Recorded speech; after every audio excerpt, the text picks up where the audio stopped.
to us was like, shouldn't this be central to our whole marketing plan? Shouldn't data be at the core and all of these channels be how we use data-driven content? And you and I were both looking at each other, we're like, yes, you are exactly right. It's such a powerful tool. And it's just rare that people know how to use it well, because it's still kind of new and it involves left brain thinking and right brain thinking, and you got to break down the silos in an organization. That's Definitely. My long-winded way of saying, like, I'm excited about today. Me too. Well, and I'm excited to get into the extent to which PR has become a really multidisciplinary game, right? And when you have great data in order to unify your efforts, it does a lot for powering your kind of PR and earned media efforts. And I haven't had a chance to introduce you yet. Would you like to introduce yourself and then kick us off? Okay, sure. Well, hello everyone. My name is Ben Kaplan. I am the CEO of Top Worldwide. We're a global marketing agency. One of our specialties is data-driven and viral PR, which is what we're going to talk about today. And we actually work on, in 20 countries around the world, 48 different marketing disciplines, 6 main areas that we focus on, including communications and digital and insights and growth and advertising and creative. We'll get into how all of that actually integrates a little bit better in the new rules of PR. But today, and we got our start back in 2012 by having a different way to make PR scale. And so I'm excited to talk about that today. So please put questions in the chat room. We're going to make this super action oriented. I'm going to give you kind of 7 new rules, and we're going to go through about the old way and the new way. And I think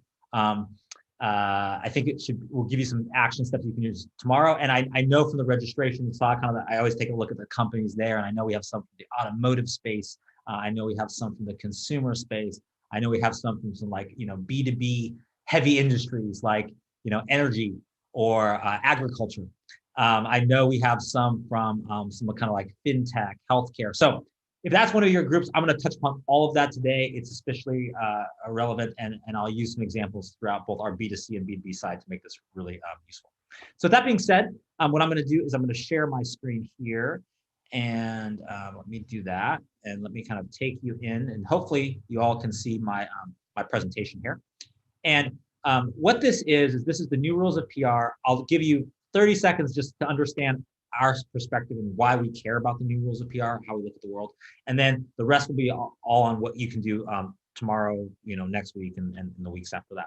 So first of all, Top, just so you understand who we are and how we think about this, we're a global marketing agency with data-driven thinking in our DNA. So TOP is actually an acronym. It stands for Test, Optimize, and Perform. We do that in PR campaigns, right? So we will also like try out certain story ideas, and we'll multivariate test different versions of the pitch, and we'll optimize that pitch, and then we'll scale it to pitch 12 countries around the world. We're one of the few agencies in the world that operate as one team worldwide. So we have people boots on the ground in 20 countries around the world. And then these are some of the things we do. So we're going to focus on the new rules of PR, but here is the little trick, is that we're going to pull from our insights group and talk about some of the sort of the ways that we use data and package data. We're going to talk about some insights from our digital group and talk about how, in my opinion, the 2 fields that are converging are PR and SEO. And very few people are quite good at both of those. And we'll talk about why I think that's converging. I'm also talking about a little bit about PR related to some growth from our growth kind of department or division. And then also some ways that sort of paid media and earned media are interacting from our advertising group. So we're going to kind of be based in the communications group today, but I'm going to pull from a lot of other areas because I think that's where it's changing. And if you're a PR practitioner, I think what's really exciting is at its best, PR at its best, you're like actually involved in everything in marketing, not just like execute the press release. Okay. So this is just a little bit background on us, some of our agencies in the Top Worldwide Agency Network. So these are some of our different specific agencies that we have. And these are some of the places in which we work. Okay. And for companies like these, both we got our start with scrappy startups from like Y Combinator and Techstars. And we have a lot of really like kind of big B2C and B2B brand clients. Okay. So let's start out with what PR questions are we asking now that we didn't ask before? And the first question, the old ways we would ask this question, right? What upcoming company news do we have to announce? Yes, to a certain extent, we're still asking this question, right? That comes up. But in my mind, it's sort of an old way of looking at things, right? It's sort of like, okay, we're going to release stuff to you. It's all about us. We have the stuff we want to announce. We're going to disseminate it. The new way is we're asked, what recent data can we utilize to create a newsworthy trend? So it's a lot more of the orientation. I'll talk about the power of data in great depth later on, but it's like the orientation between you first and me first. And I think what every company has had to do is start thinking you first. Like, how do I add value to the conversation? And then I get to ride along with it if I do that in a skillful way. But what is interesting about data is that it has some properties that are really unique and really good for a lot of companies and brands. And that's why, like we talked about, it's eating the field of PR. One property of data is that good data is kind of hard to come by. It's a little bit scarce. I'm an economist by training. And so if something is scarce, it has a potentially higher value, right? If there's a low supply, right? And there's high demand, it's going to have a high price. So the benefit of data, first of all, is that good data is hard to come by. And in addition to that, it's hard to come by. Anyone who has good data, or let's say anyone who has valuable data, is valuable by extension. So the reason this new way is important is if you're any kind of growth company, what I mean is that maybe you're a startup and you're going through seed to Series A to Series B to Series C. Maybe you're an established company, but you're launching a new product line. Maybe you're a big, huge company and you're trying to like keep your growth rate growing. Usually what happens is however you're growing or expanding, you're sort of trying to, at some point, punch up above your weight class. That might be the whole company. That might just be in one division or one product line. And so what data allows you to do is project your value based on the value of the data that you have a little bit beyond where you are. And because the media is oriented around what is data that can help me tell the story that's happening right now, it's also really useful for the media. So that's why data is important. So new rule number one is to develop data programs to accelerate thought leadership. And the point I want to make is that great data tells a story that is valuable to others, yet can still ladder back to your brand's core value and positioning. So what this is not, and this is kind of a little bit of a rookie mistake, sometimes people do this, is that they say like, okay, I'm doing this data study. I know data can make us valuable. I know that we might get some traffic, some links, some SEO benefit. We can sign people up, as a lead. Great, I'm going to do this report. And the issue is it's like a tangentially related data report. Maybe it is, like it's directly related, but it actually adds some value, but doesn't ladder back to your brand's core value and position. So you could imagine this, like if you just made a list on one side of the page, let's say, and that list is, let's just list right here, your unique selling proposition, like whatever your brand is, your unique benefits of your brand, how you distinguish yourself from competitors. Let's say we list all that. Either that's for your whole company or just a product line or even just like an individual product. Now, next to that, we have all our benefits. Can we list data points that ladder to each one? So if part of your brand benefit is you just have, you just save people time, right? I know we have some folks here from the automotive industry, right? People are like kind of looking up, researching information. And part of your benefits is it's a lot easy to use to find that critical information.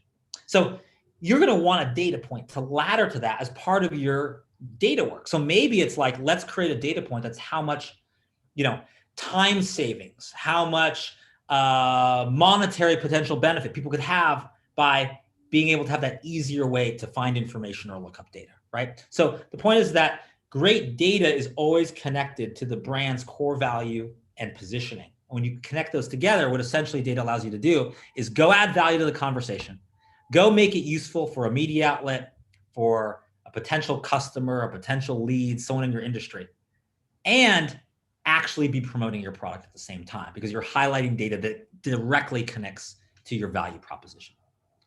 Okay, the old way, we'd ask this question. Well, why were some of our competitors featured, but we were not?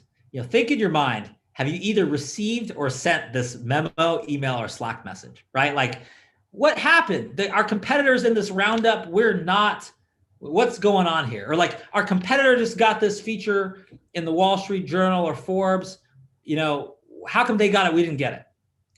So that still happens. But the new way is how can we use our competitors' coverage to increase our mind share? And I want to show you how this is. But like, we use it every day now. We're tracking competitors for our clients, but we're using it to actually increase our share of voice and increase our share of mind with the media gatekeepers. Let me give you an example of how this works. So I call this a slingshot. This little image here is a spaceship going around a planet and then accelerating. This is how, if you're a movie buff, this is how Matt Damon gets home in the movie The Martian. Or it's also how I think Apollo 13, right, based on a true story, how Tom Hanks gets back. So what we'll do is, one, search for all competitor media coverage in the past 12 months, and we'll map that to a list of contacts. We're like, okay, our competitors got 2,400 pieces of quality coverage. We're going to map that and say that that's from 1,502 journalists, and we'll have that kind of journalist list. And the second thing we'll do is we'll monitor new competitor hits in real time, and we'll pitch stories to the journalists who are writing those stories, saying, hey, we've got this great data study. You might be interested in this. Or we'll actually look for lookalike journalists. So here's how this works. And the new rule here is create a rapid response system to react in real time. And this is how we've set it up so that any competitor coverage is good news for you, because they've just identified a journalist that will cover you. You're going to immediately have share of mind with that journalist, which is going to turn into share of voice when they write an article. So the way we set up our team with 3 people is, 1, the news opportunity is identified. So that's usually like we have automated systems. We use a sort of a cocktail of 12 different monitoring tools, and we're searching for competitor names, certain phrases, certain other things. That's step 1. And then we have as part of, that's kind of 1A. 1B is that there's a person going through all of our matches and looking to see, hey, is this something we can jump on? Then step 2, in the lower left, is we'll immediately pitch the reporter our angle for that story. So let's say a competitor got covered. We see it. Person number 1 flags it. Person number 2 pitches that reporter. And at the same time we do that, we take that same story and we send it over to person number 3. That's in the lower right. That person will look at other lookalike journalists and say, let's take this story. It featured our competitor. Let's remove our competitor. Let's put us instead. And now let's pitch it even wider. So what we'll often do is say 1 piece of competitor coverage is going to turn into 5 hits for us. And here's how we do it. So I think this notion of like rapid response at breaking speed with data that can help enlighten or illuminate breaking news is incredibly powerful, and it makes you not only like get in that story, but it turns you into, when you're doing this fast, when we have a bunch of cybersecurity clients. I'll give you an example in a second. When a cybersecurity breach is breaking and we rapid respond in this manner, right? We're on top of the story. We pitch the reporter. We go to lookalike reporters. What happens is not only do we typically get covered, but now we become the go-to resource because we're so fast. We do this a few times, and we're the resource, for anything cybersecurity with that journalist. So here's an example of that from as I mentioned, one of the kind of agencies within our global agency is called Top Cyber, focuses on cybersecurity. So this was a story. The original story. This is a story that we placed. But the original story actually ran on CNBC when, if you remember back in the beginning of 2020, there was sort of the Iran conflict, and the US sort of kind of took out a general in Iran. And there's a story that CNBC wrote that was not this one, that said, cyber attacks are a risk for the government. Will the US government be hit back? Iran's known for doing cyber attacks. So we immediately spotted that in our sort of step 1. That story got flagged because it had certain certain keywords mentioned. Then it went to, immediately our team saw it and went and talked to and called up Contessa Brewer at CNBC and said, hey, that was a great story. Actually, have you considered that it's not just governments under attack? It's also corporations. And so she was interested in the story. We did that because our client does cybersecurity for corporations, not for governments. So we, story broke in the morning. By the afternoon, we were talking to her. By the next day, CNBC ran the story, which is cyber attacks are an immediate challenge for businesses, following the Iran strike. And we're the only source for that. Our data is used, and entirely story is based on our pitch. Now, then we took that story to lookalike audiences, and we repackaged that story in step 4, third day, to go to 20 more top tier journalists who cover Iran. And this is significant because, there's a certain amount of journalists who are going to cover cybersecurity, but we're not usually pitching journalists who cover like international affairs. But in this case, we can, because Iran is big news. So we pitched that. One of the places was NPR, a producer from Morning Edition, which is their flagship show on National Public Radio. And then by day 5, that the focus on this Iran conflict could shift to cyberspace, experts warn, ran on 250 NPR affiliates nationwide. So that's an example of rapid response. So the point I want to make before we go into this next thing is I do think, one, new rule, data is just this powerful tool that you have to have a data plan, data program. But 2, rapid responses at speed to add value to breaking news. There's more value than ever before. 1, in being fast and timely and having something to say. And 2, we're doing this in 20 countries around the world now. If you can do it in the US, you can actually do it anywhere because there's a lot less competition when you go elsewhere. So we do this for great effect all over the world. All right, old way. Question would be, well, why aren't journalists more interested in this story? Okay, it's like, what happened? Like, we pitched it, it's timely, it's newsworthy, we got some good data, but for some reason, more journalists aren't biting. Why is that? The new way is a little bit different. We say, well, which story headlines generated the best A/B testing results? So we will do all kinds of pitches. We will adjust them, and then we will adjust stories based on that. So for instance, we did a bunch of like political pitching related, if you recall, kind of recently last week, there was the big recall election for the California Governor Newsom. We were doing a lot of work related to that. And so our first version of a headline sort of pitched the expert. Says, okay, we're going to pitch this expert. He's great for analysis of the, sort of the political situation.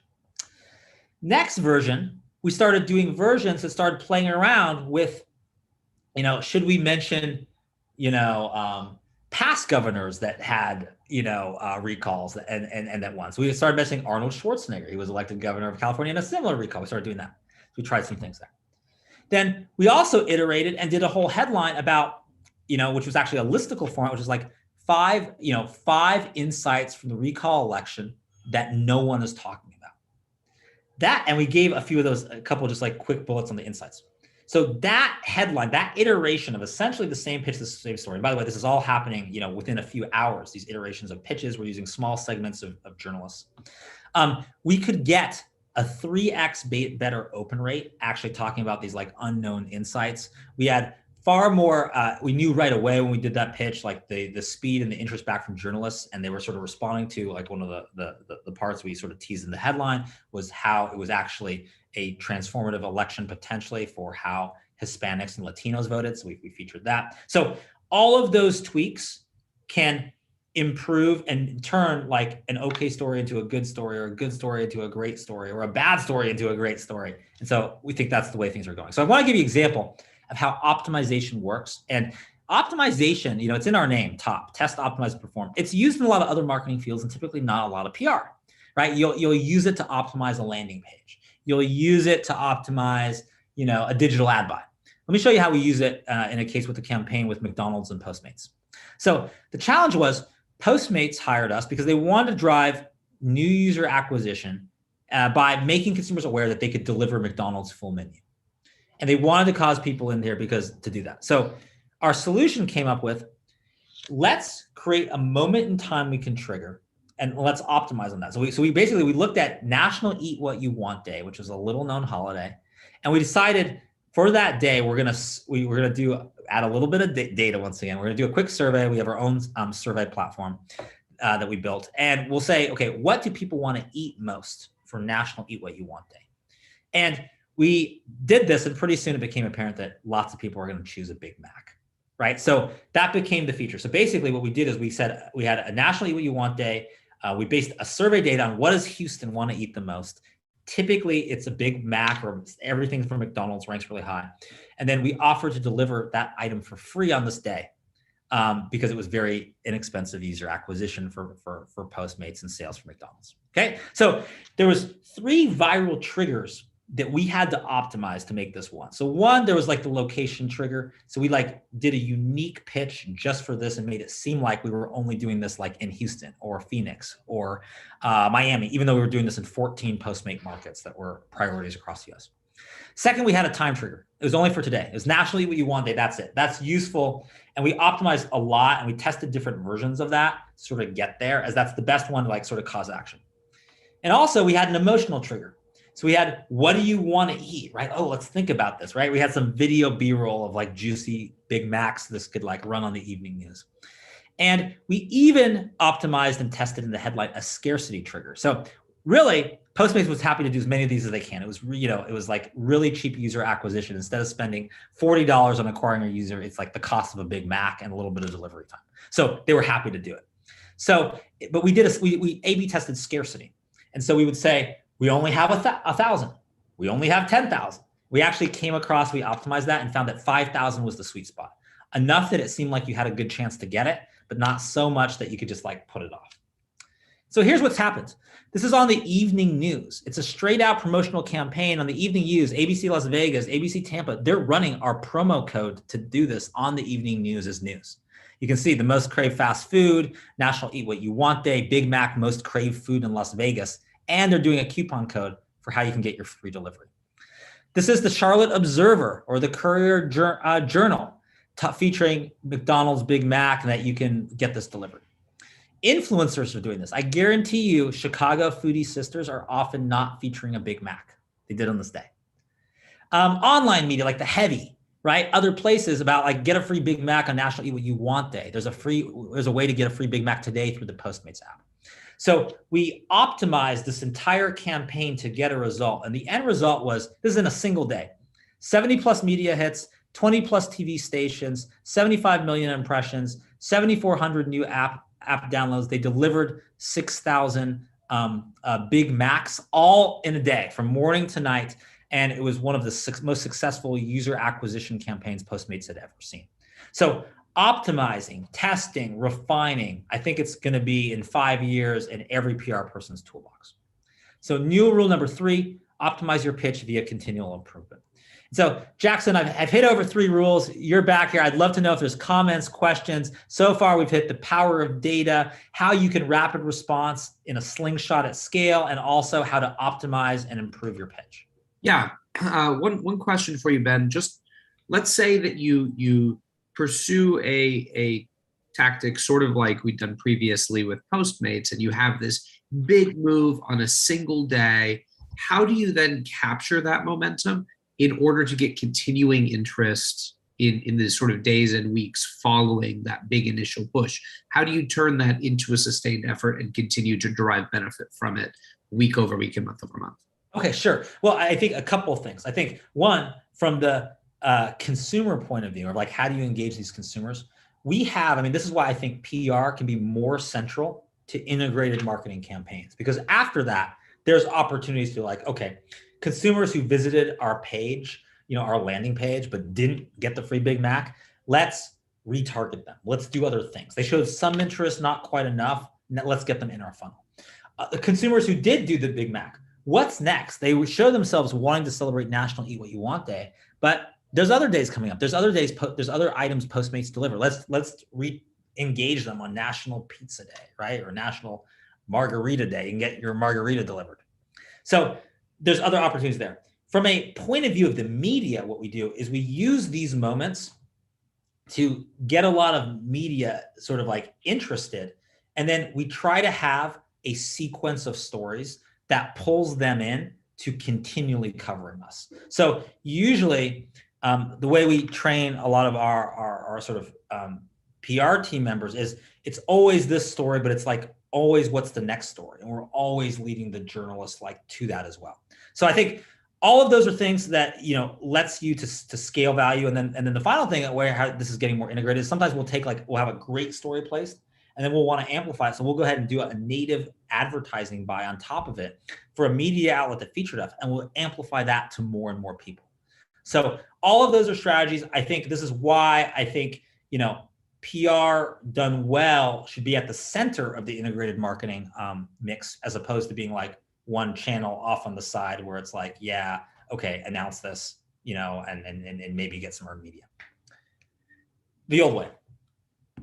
We would ask the question, well, how come this journalist has ghosted us, right? They were interested, we thought they were interested, and either they're not responding, or now, they're sort of never publishing the article. They sort of never have time. So that was the old way. The new way, we'd say, well, how can we track this journalist's engagement level? So what we will do is, in our pitch, we will set up all kind of gates that we can see what the journalist is doing to know if they're interested or not, even before they respond. So we call this measuring journalist intent. It's new rule number 4, use pitch analytics to track journalist intent. So what we'll do is, not only will we be tracking things like, like let's say an open rate or something like that, or how many times they open, but we'll be tracking, well, if they click on this link, are they demonstrating interest? And then on that page that they visit, we'll be tracking what they're doing. What are they looking at? What are they interested in? We'll run a heat map on top of that. Or for pitch analytics, we'll say, you know what? Let's look at the sequence of what this reporter has continually opened and showed engagement with us. What insights can we pull from there that will help us? We'll look at the time of day and say, okay, for this journalist, what is the best time of day and day of the week to reach them? So I think one of the things that's coming is, we tend to have, in PR, is a little bit of an analytics problem, because we say like, okay, it's not as easy to measure as like digital ads. We can't track everything quite as well. There's some of that there, but there's solutions to that part, because we will track, like, for instance, we'll integrate with Adobe Analytics or Google Analytics. We'll set up, goals within those platforms, and we'll say like, okay, here's where traffic came from this, media hit. Here's where it goes on the site. We'll measure. So there's some of that. But what I actually think is a whole new field is pitch analytics, which is on the pitch itself. What can we tell from analytics insights from what's resonating with journalists? What are they engaged in? What are they opening? We'll track how long did they read this email? Did they forward it to a colleague? Did they print it out? We can track all of that by adding a pixel that allows us to know kind of what they're doing. So pitch analytics is kind of like a new frontier in how to make PR more effective. It's used much more in like really sophisticated email marketing, for instance, but I think it's like going to move into PR because, for instance, one of the things you can do if you just want to like increase your effectiveness of any pitch is like track who engages with a pitch and trigger an immediate call when they engage, right? We know they're interested. Okay, now let's call. Some journalists don't like phone calls. They won't pick up. That's okay. Leave a voicemail. Some journalists will pick up, particularly if it's something they really, really need for a story. And so we can know where to spend our time with a phone call by tracking pitch analytics. The old way, we'd say, well, what story or press release will we do next? Very sequential, right? We do this story, we do this press release, and then we're like, okay, that's done. What do we got coming up? Makes sense. We still do some of that. The new way, though, is how can we work in parallel streams to get results faster? So the way this works is, instead of being sequential, which is a very like press release approach, it's like, okay, let's get these tracks going. We have one track going simultaneously that's like going to be, sort of more featuring the product. We got another track going that's going to be more like data-driven thought leadership. We got another track going that's going to be industry trade publications. And then maybe within those tracks, we have a few other types of pitches that go at different types of beats. So the point is that by working laterally instead of sequentially, we can put the numbers in our favor. So work laterally instead of sequentially. I want to give you some examples of what some blueprints to do this look like. But here's a basic example. Let's say we want to get placed in the New York Times. If we're in whatever field, the automotive space, maybe there's like a handful of reporters that we can, or editors that we can go after, let's say. But if we start looking at all the different angles related to that, because automotive impacts family, automotive impacts travel, automotive impacts lifestyle, automotive is an economic indicator for what's going on with the pandemic. Automotive is a global industry, so there might be some global comparisons. Suddenly, if we do all of that, we work laterally with different pitches or different beats in parallel, Then so we might have 50 reporters at the New York Times or editors to pitch instead of 5. So we've just like 10x our chance of getting covered in the New York Times by thinking that way. So here's some examples of blueprints that we use to think laterally and put more stories in play. So, and I should just maybe explain what blueprints are and kind of just going out the screen here. Let me just like explain this for a second and then I'll jump back in. So blueprints, we are huge believers in structured creativity. What that means is that structure doesn't inhibit your creativity. It makes you more creative. Why? Because it gives you a framework that you don't have to worry about the blocking and tackling about how I'm going to execute this pitch. And instead you can focus on like, what's the story? What's the message? What's that, thing that's simple, surprising, and significant that's going to attract a journalist's attention? So we call these blueprints. These are pitch frameworks. We have 27 of them. And I'm going to show you some that allow us to like pitch laterally instead of sequentially. So let me jump back in. I'm going to share my screen here again. And so this is called Geo Ranking. So what Geo Ranking is, and I should say every blueprint has a code name. This is called Geo Ranking. Every blueprint has a question. This one is, how can we compare different regions to each other to generate local news at global scale? So in this case, Geo Ranking, we know that media is organized geographically. Can we create a ranking that ranks different geographies against each other so that we can have local news at national or global scale? So we've done things like the Milk-Bone Doggy Love Index. Which states love their dog the most, right? Did a survey, asked different questions about how you express love to your dog, rank states. That's one example. We did a totally other version. We did the most polite states. We did the most anxious or stressed out states about cybersecurity for B2B. We did all of this. So that's a framework that we can create a story. Here's another one, predictor. I think a ton of market leaders or those who aspire to market leaders don't leverage this enough. Let's make predictions about what will happen at an upcoming event. So one of our clients is AAA, the American Automobile Association. They're going to predict, how many drivers are going to be on the road on Labor Day. That reinforces their market leader position and that gets them in the news again as the authority on driving. So how can we look at structuring and creating a new type of story, maybe based on data, maybe something else, that we're going to make a prediction, right? We do this all the time for a client when the new iPhone is going to come out, like it came out recently, and we run a survey on what are the most wanted features of the new iPhone before it comes out. Apple's not talking. We're the only game in town that has this news and will be everywhere as a result of that. Or battlefield. How can we explain our industry in terms of a warlike battle that is filled with drama and intrigue? So it's not who has greater market share, Coke or Pepsi. It's the cola wars. It's this battle. Can you believe that Pepsi took out ads on every billboard in Atlanta, Coke's home turf during the Super Bowl in Atlanta, just to stick it to them? This is the cola wars, right? It's a battlefield. And then big number.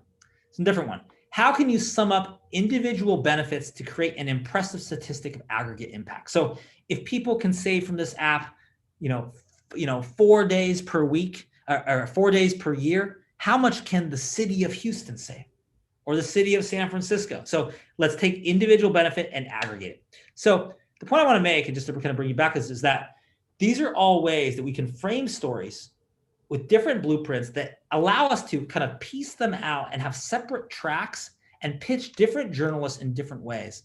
And by working laterally with these different blueprints, we can get results faster because we're able to engage more journalists with more personalized and varied pitches. Okay. So the old way. The old way, we would ask this question. Well, how many impressions did we generate for this media placement? All of us probably still do this time to time, right? You're focused on impressions. But the new way, I think there's more things that all of us should track. So the new way is, what is the domain authority of the media outlet who linked to us? And this is really powerful because I think new rule number 6 is great PR leads to great Google rankings. And I'll just put it up on the screen again. Great PR leads to great Google rankings. And I want to break this down a little bit and explain. So I personally believe that the fields of PR and SEO are converging. The reason for that is a couple things. And that is a PR campaign done really well. And usually in our experience, this is a data-driven PR campaign. Just like we'll talk about why that's important, but like some piece of data that is pitched widely that a lot of people will link to. And I've seen companies where, their typical link generation is like, let's do a guest blog post, let's do a link trade. They'll do 10 or 15 in a month. You do this well, you're going to 10x that. You're going to do 100 to 150. We've done campaigns where we've done, 600 to 1,000 links in a couple of weeks by using and packaging data that's really interesting that people will link back to. So what's interesting is that PR, and all of us who are PR practitioners, we have a skill potentially that is super useful to every SEO person. And yet we often don't package our reporting, our results to explain that value, even though it's one of the primary values. So let me share my screen again, and I'll kind of take you through how this works. So I'm going to kind of jump in here. So great PR leads to great Google rankings. So PR is a powerful tool for search engine optimization because of how it builds inbound links. And easy way to understand, if you just want to understand like a quick metaphor for how Google works, it's like your high school popularity contest all over again. What I mean by that is, it's like if someone, who likes you, who links to you is popular, you're more popular in the eyes of Google. But it's really interesting because inbound links can be built at a much faster cadence with PR if it's data-driven PR. And that is specifically because the properties of data. So there's two properties of data that are really interesting. One is that it has to be cited. So you can't just say, 72% of Americans are compulsive gadget hoarders. That was one of the pitches we did for a client. You have to say, who said that? What was the study? So one, you have to cite it. Two, you have to summarize data, right? Because, hey, if there's this whole study, we're a media outlet. This is going to be on the evening news. This is going to be an article. We're not going to republish the whole study. We're going to have to do a summary of it. So because it needs citations, number one, and it needs to be summarized, number two, media outlets out of their own interest will link to your site. So it's not like, hey, can I please have a link? Please do me a solid here, do me a favor. It's like, no, as a service to our readers, if we're citing this data, we need to cite it, and we need to show where to get more of it. We're going to link over to it. So for that reason, data is really powerful. So the way this works is step one, leverage a timely news peg. This is the step everyone forgets, is you don't just create a data study on your schedule. You create it for what's timely right now. Okay, we're all going there's some back to school, back to work. There's Delta variants. What's the future of work going to be? Is there, is the parking brake on and us driving forward because people are concerned about Delta variant, right? This is a timely news pack. You always start with that. Two, you create a data study related to that news pack. So let's give something that amplifies. Instead of having a data study to create a new conversation, let's just, jump on and let's surf on the wave that's already happening, right? Number three, let's post the study on your website. We need something to link to. So let's get it there. And we have different levels of that. Some clients of ours will, do it in a blog post. Some will do it in a landing page. Some eventually we help them create a whole institute, a whole section of their site where these are going to be featured. Four, let's pitch that data story to mass media. Let's use some of those blueprints in different ways. Let's segment it for different audiences. Let's geographically segment it. Let's demographically segment it. Ooh, what did millennials think? Oh, what about Generation Y? Five, the media links to the full data study. So they'll link to it. And then number six, you get inbound traffic and SEO, but let me actually break down three elements that sometimes people don't realize. One, the link has SEO value. So that helps you with Google rankings. Two, you get traffic from that link. So now you got traffic on your site. You can do other things like sign people up, retarget. And three, you potentially get signups of leads if this is leading to a landing page that is also optimized for lead capture. So there's three benefits of this as you leverage PR for SEO. Yes, Jackson, question or comment? Yeah, so let's say that I'm a PR practitioner with a lean team in-house. I want to create data. I'm sold on the tactical approach here and the strategic approach. How can I generate data in a way that is going to be impactful, but doesn't require me to go out and hire, for example, a research firm or bring a data person on board? How can a person go about sourcing data if they don't already have infrastructure in place? Sure. I mean, I think multiple sources of data. Great question. I think one is, well, how can we structure what we have internally to be more conducive and easier to get? So one, it's kind of like the internal audit, but I wouldn't focus on data like that takes like 5 developers 2 weeks to get. It's like, what do we have that can be repositioned? And maybe it's for like internal use, but I can give it an external purpose. So maybe it's like, okay, I have data on like, how many new users has signed up in our platform per state. And we're not going to announce stuff as like new users on our platform. Instead, it's going to be like interest in this area by state that could be external facing. So one, you try to like look at what you have and maybe like reposition it to be something more interesting. Two, there's great digital sources. So we love using Google Trends. We'll look at like search trends between things, and we'll use that as part of our algorithm that we'll release as part of a data study. We'll look at social media listening. We'll go look at Twitter and say, what are people talking about? Mass media listening. We'll look at like the amount of like coverage across broadcast, print, and online media. So those are all sources.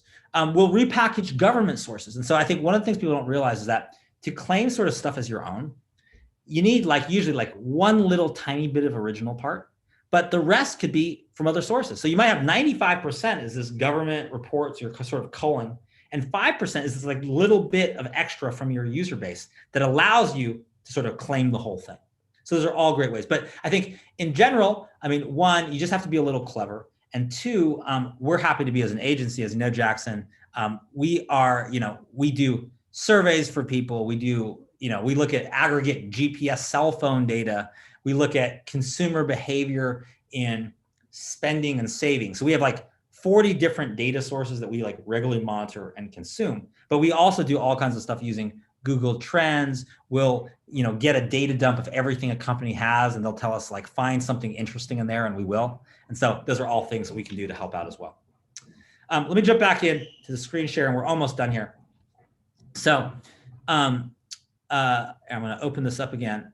And so now let's go and let's talk about, I want to show you an example of this in action. So this is scalable backlinks in action. This is like 4 campaigns we did, roughly about 1 campaign per week. And we're using all sorts of different data that we can just find to execute these campaigns and generate links. So we first did the job availability index. So what we actually did is we scraped Indeed, just looking for how many jobs are being posted now versus before. Let's create a data study related to like how hot is the job market in the pandemic.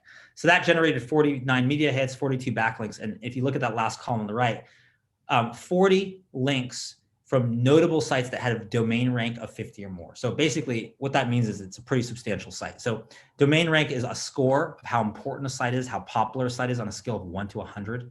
It's logarithmic. So it's not like, as you get up in numbers, it's harder and harder to increase. And so 50 is pretty good. So we drove 40 links. We also did the cookie consumption index because we noticed in a quarterly report from Pepperidge Farm that they were having a cookie shortage. We're like, let's do a data study on this and look if cookie consumption has gone up into the pandemic. So we did that, 153 media hits, 81 links of substantial value.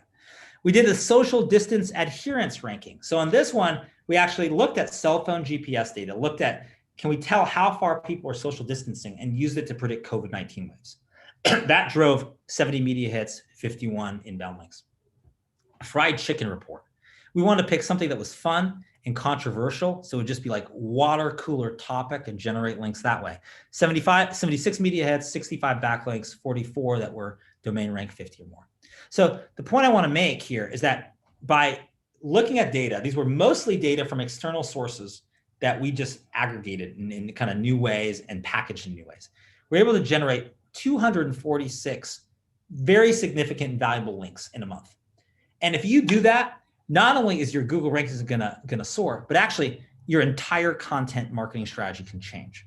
Because what happens is, if you start adding a lot of pages and you don't have a lot of link increase, what happens is Google thinks that each page has less overall engagement and value because you sort of distribute your Google juice over all of those pages. And so as a result, you can actually add all these pages and your site starts ranking worse. When you drive this many inbound links, it actually totally empowers your content marketing team because there's so many links coming in. You're adding so much Google juice at a fast pace that you can almost build anything you want. Content-wise, that means you can save years off the process of SEO marketing, and content marketing. So this is really powerful. I want to give you a specific example. And so here's an example of the kind of stories. We have Cookie Report, global appetite for cookies up 31.6% during COVID. And these are some of the places from Bloomberg to Fox Business to Thrillist to Delish to Miami Herald to KTVU, which is Fox in the Bay Area, all covering this by structuring data in an interesting way. Finally, the old way. We'd say, well, how do we leverage key moments on the cultural calendar? So we'd say, okay, we know that we want to be timely and relevant. How do we leverage those moments? A good PR person absolutely does that. The new way, though, is how do we create key moments that will capture cultural interest and attention? And I want to give you an example. So we created in 2017, we created National Today. It's online. It's at nationaltoday.com. And what it is, and here, I'll just kind of jump out for a second. What it is that we realized that all of these holidays, like National Margarita Day and National Dog Day and National Eat What You Want Day, like I mentioned, had great viral power and great power in triggering consumers or customers to do something. But no one treated them really seriously. They did do a social post about it, but not really leverage it. So we created a platform to do that. That platform has become used as the record of truth by 10,000 media outlets, 4,000 influencers on what holiday happens and what day. And so now what is really powerful is you have the ability to create your own holiday, create your own moment. And there's power in that. And I think some of this will be creating these ownable moments as part of the new rules of PR. So this is National Today. It's the world's first integrated marketing platform that drives people to take action. And I don't know if you know this, but here are some holidays that were created. American Express created Small Business Saturday. Amazon created Amazon Prime Day. 7-Eleven created National Slurpee Day. IHOP created their own National Pancake Day, which is different from a different National Pancake Day, right? So we've created holidays for Milkbone, Laffy Taffy. We started creating them for Postmates, B2B companies like Polyscience, interesting beauty products companies like Larina Mineral, Petmate, which invented the Chuck It toy, which is that toy you use to throw a tennis ball to your dog. So these iconic moments, they can be holidays, they can be other things. But I think where PR is headed is not just let's leverage this moment, but let's create our own ownable moment. So that brings us to new rule number 7, which is create your own ownable moments. Use your creativity. Use key time triggers to find moments on the calendar where you can be super relevant, super important, right? We have a number of, for instance, consumer products companies that have food items that are trending, and they want to lock those in as real official days by creating these moments. So create your own ownable moments. As PR people now, we can not only consume moments or leverage them, but we can actually create them. So to wrap up, I'm going to wrap up with my most important thing of the day. But before I do that, Jackson, any final comments or questions from the group before we go to kind of the final kind of most important thought of the day? Just keep an eye on the chat, everyone. I'm going to go ahead and share links to Ben's LinkedIn and various ways that you can connect. I know Ben's going to talk through that a bit now, but also keep an eye on the chat. Yep, absolutely. If you like more content like this, you can go to my YouTube channel, youtube.com/Benjamin Kaplan is there. And then what I want to ask you is this question, which I want to know is, what is the one thing? What is the one thing that I covered today that you found interesting, useful, you're going to implement tomorrow? What is it? I always want to know what is sticky, what is simple, surprising, and significant. So let me know the one thing. You can tweet at me at Benjamin Kaplan and I'll respond. 2, if you got questions or projects, ben.kaplan@topagency.com. Anything regard to PR. I mean, we serve as, PR agency of record. We also serve as, your PR-driven data team to create a data program to empower your internal team or other external agencies. So let me know, ben.kaplan@topagency.com. This is my LinkedIn. If you shoot a little picture, you can grab the QR code. I get a ton of LinkedIn requests. So just write in your note that hey, you attended the webinar, want to connect. And I'm going to be posting a bunch of content on the new rules of PR in the coming days. So let me know there as well. And then finally, before I end on the final thought of the day, I just wanted to say that, we're a new kind of agency. We've been growing fast because we love data. So we collect data, we validate data, we optimize data, we time data, we integrate data, we scale data. And that's all just for PR. We do this for other disciplines too. So let me know if you're interested, but we truly believe in that data is a valuable commodity. And if you and your brand can get really good at utilizing it, you can make yourself more valuable very, very fast. Okay, so final thought of the day is just this. Like, I've gone over the new rules of PR. We've talked about a wide range of things, from how to use data, how to coordinate rapid response, how to create your own ownable moments, how to optimize your pitch and A/B test and multivariate test, how great PR can lead to great Google SEO rankings, and everything in between. The key point I want to make is that I think as practitioners of PR, one of the most powerful things you can do is experiment and try things and push the envelope. And I do think, of your pitches, if you're like, 80% can be your tried and true. We always do these pitches. We're always doing these announcements. We're always, doing this kind of, every year people come to expect this from us. You can do those, but have more of an experimental component. Have that other 20% be, we're trying to let's repackage data, that one data set that didn't get results. Let's try it in a new way. Let's remash it up to do this. Let's try to create an ownable moment and test it out. Let's see that if what works in, if we're a multinational company, works in the US, we can scale to, the UK and Netherlands and Germany. So I think as a practice, if we can get in that sort of mindset, which is like a growth marketing mindset, right? It's like, let's try things, let's experiment. We don't have to experiment on, the biggest moment where the C-suite is watching us. But we can have other opportunities to try things. Let's test using data in creative ways. And I think as a practice, all of us should be doing more of that. And there's tremendous learning when you do that. So that is my final thought of the day. I think PR at its very best can be the most valuable part of your marketing stack. You just need to have an experimental mindset. You have to embrace data. You have to find ways to test, optimize, and perform. That's the top way. And thank you so much, Jackson. Thank you for everyone attending, and would love to hear your questions or your data projects or your PR needs. ben.kaplan@topagency.com. Thanks so much, everyone. Thanks, Jackson. And thanks for everyone tuning in live streaming around the world.